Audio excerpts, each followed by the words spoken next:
38 वर्षे वय असलेला गावचा सरपंच कल्याण सिंग कसा त्याच्या गावातल्या एका महिलेला घरी कामासाठी बोलवतो. नंतर तिच्यावरती वार करतो, तिला संपवतो. त्याच्या मित्रासोबत मिळून तिच्याच बॉडीवरती अत्याचार करायला लागतो. नंतर काय घडतंय आणि त्याच्या आधी काय घडले याच्याबद्दल मी तुम्हाला सविस्तर माहिती याच व्हिडिओमध्ये सांगत आहे. तुम्ही फक्त व्हिडिओ शेवटपर्यंत बघा. आपला व्हिडिओ आवडत असेल तर लाईक पण नक्कीच करा. तर नमस्कार मित्रांनो, मध्य प्रदेशमध्ये एक छोटंसं गाव आहे. या गावामध्ये घडलेली ही घटना. या घटनेची सुरुवात होते विनोद नावाच्या एका पोरापासून. विनोद नावाचा एक 28 वर्षांचा व्यक्ती, ज्या वेळेला त्याचं लग्न झालं, त्याची पत्नी त्याच्या घरी आली, त्यावेळेला त्याची परिस्थिती काही एवढी मोठी नव्हती.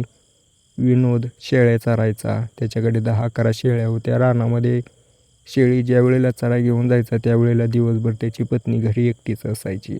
अजून त्याची एक बहीण पण होती. ती अजून बिना लग्नाची होती. 25 वर्ष वय झालेलं होतं तिचं. ती आणि तिची वहिनी दोघी घरात असायच्या. विनोद ज्या वेळेला शेळी चरायला जायचा, तो कष्ट करायचा, पण या दोघींना काही काम नव्हतं. घरची परिस्थिती एवढी गरीब होती की या विनोदच्या पत्नीनं अजूनपर्यंत कधी 10,000 रुपयाच्या वर पैसा कधी बघितला नव्हता हातात. एक दिवशी विनोद आपला शेळी चरायला जायचा. त्यावेळेला तो आजारी पडला ना. आता करायचं काय? शेळ्या तर मुक्या प्राणी आहेत, त्यांना चारा पाणी तर करावं लागेल. त्याच्या घरी काही शेती नव्हती. जो काय शेळ्या होत्या तो शेजारच्या किंवा गावातल्या एका मोठ्या धनी व्यक्तीच्या रानामध्ये चरायला घेऊन जायचा, पडीक रानामध्ये. असं त्याचं आयुष्य चालू होतं. आता ज्या वेळेला आजारी पडला, चिंता लागली त्याला की काय करायचं या मुक्या प्राण्याचं. त्यावेळेला त्याची पत्नी सुनीता म्हणते की काळजी करू नका, तुम्ही आराम करा आजचे दिवस, मी शेळ्या चरायला घेऊन जाते. ज्या वेळेला ती सुनीता शेळ्या चरायला जायची म्हणते, त्यावेळेला त्याची बहीण, विनोदची बहीण म्हणजे हिची नणंद सुनीताची, ती म्हणते मी पण येणार आहे. निकिता तिचं नाव. हो म्हणते सुनीता, चालेल ना, मला तसंही सोबत होईल, तू आली तरी चालेल. सकाळचे 8 वाजलेले होते. दोघे आता शेळ्या चरायला घेऊन जातात. हळूहळू बांधाच्या कडेनी चरत जातात रस्त्याच्या कडेनी. शेळ्या एवढ्या भुकेजलेल्या होत्या, रोजच्या टायमापेक्षा उशिरानं सोडलेल्या होत्या. त्यामुळे शेळ्या आता या दोघी नवरा त्या कुठंही पळायची, एक इकडं एक तिकडं, तिकडली इकडं आणस्तोर इकडली तिकडं पळायची. सवय नव्हती यांना कसं चारायच्या. विनोद त्याच्या हिशोबाने चारायचं, पण यांना याच्याबद्दल काय माहीत नव्हतं. आता 1 ते 1.5 तासामध्ये शेळ्यांनी या दोघींना एवढं हैराण केलं होतं की सुनीता कंटाळून एका जागेला बसली. त्यावेळेला तिची नणंद म्हणली, निकिता, ओ वहिनी, शेळी तिकडे शिरली बघा सरपंच कल्याण सिंगच्या रानामध्ये. ज्या वेळेला या दोघी महिलांना जोपर्यंत समजते की रानामध्ये शेळी शिरली, तोपर्यंत कल्याण सिंग सरपंच पळतच आला. बघितलं त्यानं तर पूर्ण शेताचं वाटोळं केलं की त्या शेळ्यांनी. आता हा बघतो कोणी सोडल्या कोणी सोडल्या. त्याला लक्षात आलं ही विनोदच्या शेळ्या आहेत. त्या विनोदच एकटा शेळ्या हिंडवतो गावामध्ये. बघितलं तर विनोद नाही, पण त्याची बहीण आणि त्याची पत्नी आहेत, दोघी हिंडवतात. त्याला लक्षात आलं की काहीतरी अडचण असेल म्हणून आला नाही. रागवायला जातो त्यांच्यापाशी. जसं जवळ जाऊन बघतो, दोघी एक नंबर दिसायला. त्यांची सुंदरता बघून कल्याण सिंग सरपंच पूर्ण हैराण होऊन जातो. शांत बसतो त्यांच्याकडे बघून. त्यावेळेला या सुनीताला वाटले की आता सरपंच काय सोडत नाही. पण सरपंच म्हणला, नका काळजी करू, काय थोडं किती नुकसान व्हायचं आहे खाऊन खाऊन, शेळ्यांचं पोट किती असायचं आहे, खाऊ द्या, काय अडचण नाही, हाणू नका, नका काळजी करू. तेवढ्यात ती निकिता, त्या सुनीताची नणंद, म्हणते की विनोदची बहीण, सरपंच लय भारी आहे, आपला दिलदार आहे, गावचा सरपंच असा पाहिजे. सरपंचाच्या भुवया उंचवतात. सरपंच आता काही पण करून या दोघींचा उपभोग घ्यायचा विचार करतो आणि तो त्या ठिकाणाहून घरी निघून जातो. आता हिरवागार चारा शेळ्यांनी चरला. 2-3 तासातच शेळ्या पूर्ण फुल झाल्या, तान्याजल्या होत्या. घराकडे निघाल्या शेळ्या. घरी गेल्यानंतर पाणी पिऊन तंग झाल्या. विनोद आता म्हणला की एवढ्या लवकर कसं काय आला, कुठं मिळला एवढा चारा. त्यावेळेला घडलेली पूर्ण घटना सांगितली. विनोदलाही आश्चर्य वाटलं. एवढा खडूस सरपंच तुम्हाला कसं काय काय बोलला नाही. त्यावेळेला ह्या दोघी म्हणल्या की जाऊ द्या ना, झाला विषय संपला. त्यावेळेला हे दोघं तिघं जेवण करतात आणि झोपी जातात. दुसऱ्या दिवशी हा कल्याण सिंग सरपंच विनोदपाशी येतो. म्हणतो की समजलं तो आजारी आहे, काय झालंय, निवांत आहे ना, बरं वाटतंय ना, तुझी काळजी घे ना बाबा, आमची जबाबदारी आहे, तूच पुढे चालून आम्हाला मत देणार आहे. त्या ठिकाणी यांची मर्जा मस्करी चालू होती. आता हळूच सरपंच म्हणतो की हे बघ, तुला तर माहिती आहे माझी पत्नी मला सोडून गेली आणि माझ्या घरी आता कोणी कामाला पण नाही. मी एकटा काय काय करणार आहे? रानात बघू का घरचं बघू? तर तुझ्या घरी तुझी पत्नी निवांत असेल तर बघ ना, कामाला पाठव. काय 10,000 ते 15,000 रुपये देईल महिन्याचे. 10,000 ते 15,000 रुपये म्हटल्यानंतर दोघांचे डोळे उघडे होतात. दोघंही विचार करतात की 15,000 ते पण एका महिन्याचे. यांनी आज यांनी अजूनपर्यंत 10,000 रुपयाच्या वर कधी बघितलेच नव्हते. सगळ्यांचे डोळे उंचावले जातात. विनोद म्हणतो ठीक आहे, मी विचार करून सांगतो. सरपंच म्हणतो ठीक आहे, विचार कर आणि जर तुमचं कन्फर्म असेल तर उद्या दे पाठवून. कसलाही विचार न करता न विचारता दे पाठवून, उद्या मी काम समजावून सांगतो. सरपंच त्या ठिकाणाहून निघून गेला. विनोद आणि त्याच्या पत्नीमध्ये चर्चा होते. त्याची पत्नी म्हणते की हे बघा, मी तर इथं काम करणारच आहे, तिथं तर काम करणारच आहे. तुमची बहीण आहे, जोपर्यंत आहे तोपर्यंत ती घरची कामं करेल, बाकी तिकडली कामं मी करेल. 15,000 रुपये येतील, आपली गरिबी पूर्ण निघून जाईल. ज्या वेळेला सविता अशी म्हणते त्यावेळेला तो विनोद म्हणतो ठीक आहे, जा उद्यापासून. सकाळी 8 वाजता विनोद त्याच्या कामाला निघून जातो. सविता घरचं आवरून काम निकिताला सांगते की घरी असं कर तसं कर सांगून त्या कल्याणसिंग सरपंचाच्या घरी निघायला लागते.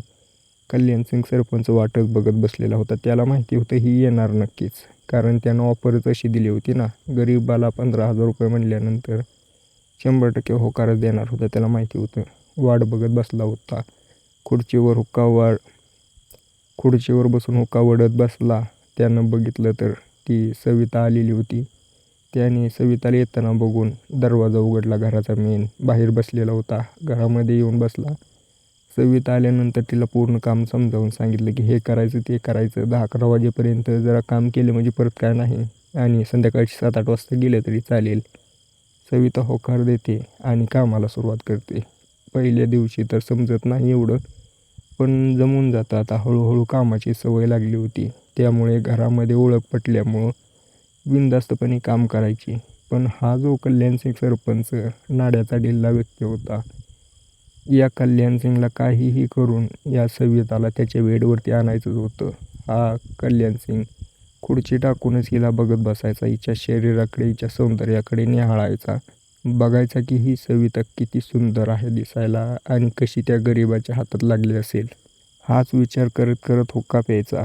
दिवसामागे दिवस जात होते. 17-18 दिवस गेल्यानंतर कल्याणसिंगने आता त्याला कंट्रोल होईना. त्याने डाव टाकायचा विचार केला. सविता सकाळची 8 वाजता आलेली. 9-10 वाजता जेवण वगैरे बनवत होती किचनमध्ये. कल्याणसिंग तिच्यापाशी गेला. तिथं पडलेला चाकू हिच्या गळ्यावरती लावला आणि म्हटला की जर थोडे इकडे तिकडे जरी हल्ली आणि मला विरोध केला तर हा चाकू आहे आणि मी आहे. तर तिला धमकी दिली. गळ्यावरचं चाकू तसं धरून रूममध्ये नेऊन आपटलं, बेडवरती आपटलं. हातपाय बांधले ओढणीनं आणि तिच्यासोबत दुष्कर्म करायला चालू केलं.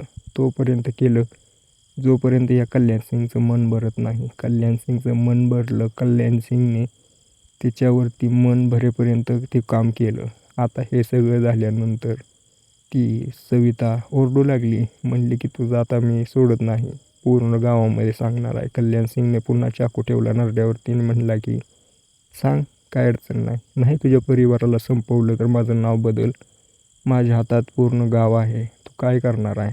तू जर कोणाला सांगितलं तू हे संपवील आणि तुझ्या घराला संपवील. कल्याणसिंगने 10,000 रुपयाचा बंडल काढून हातात ठेवला. तिने फेकून दिला.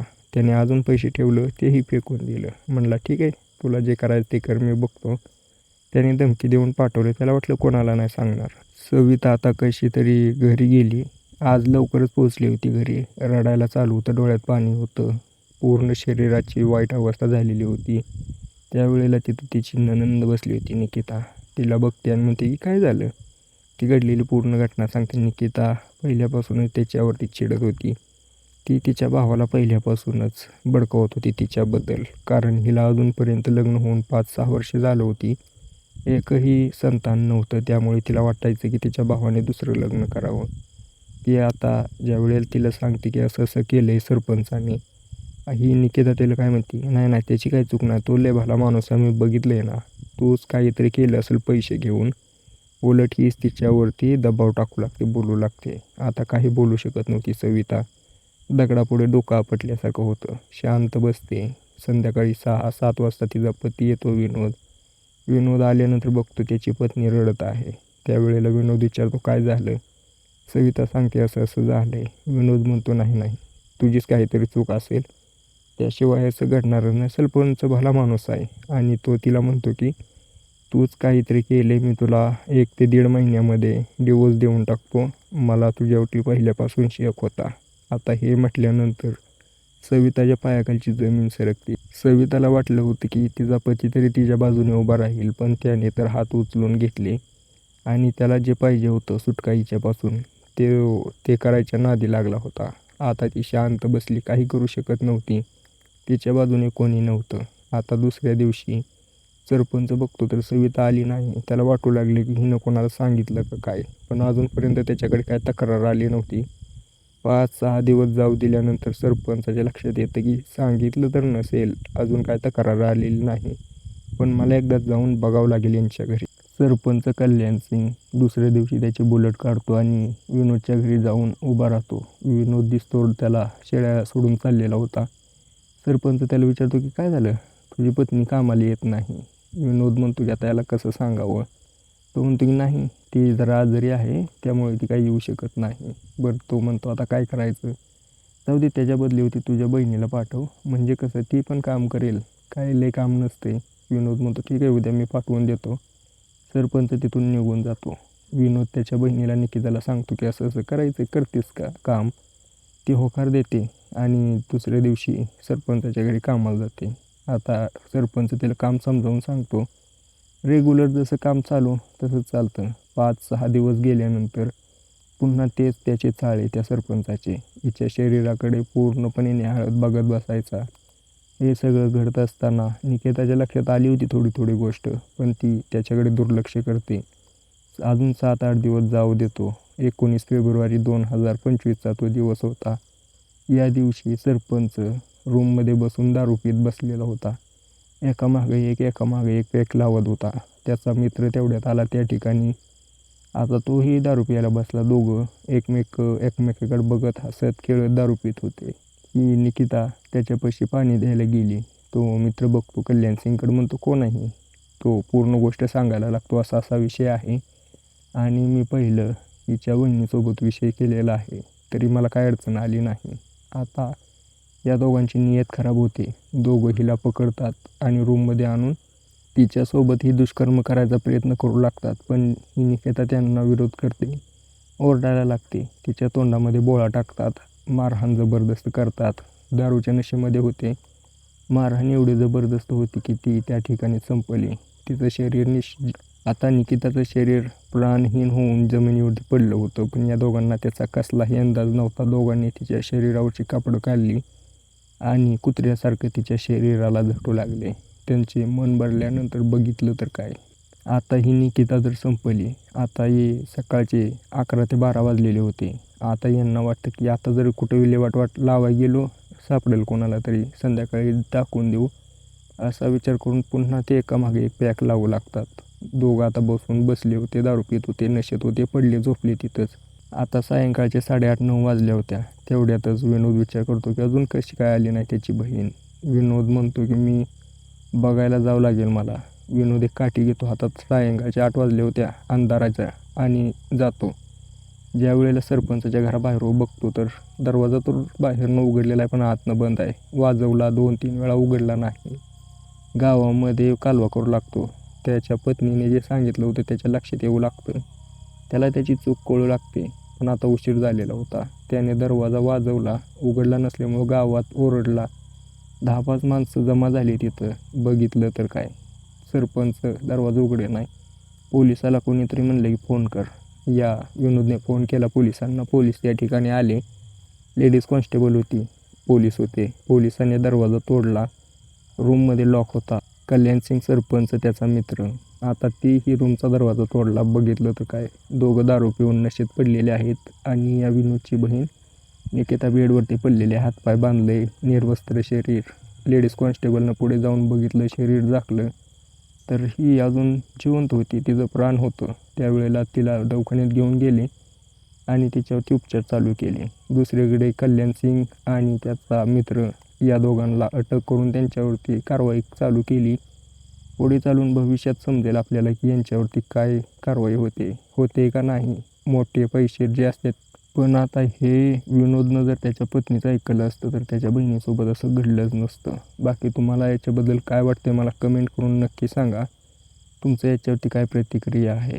व्हिडिओ आवडलाच जर तुम्हाला व्हिडिओ आवडला असेल तर व्हिडिओ लाईक करा. शेवटपर्यंत बघितल्याबद्दल धन्यवाद.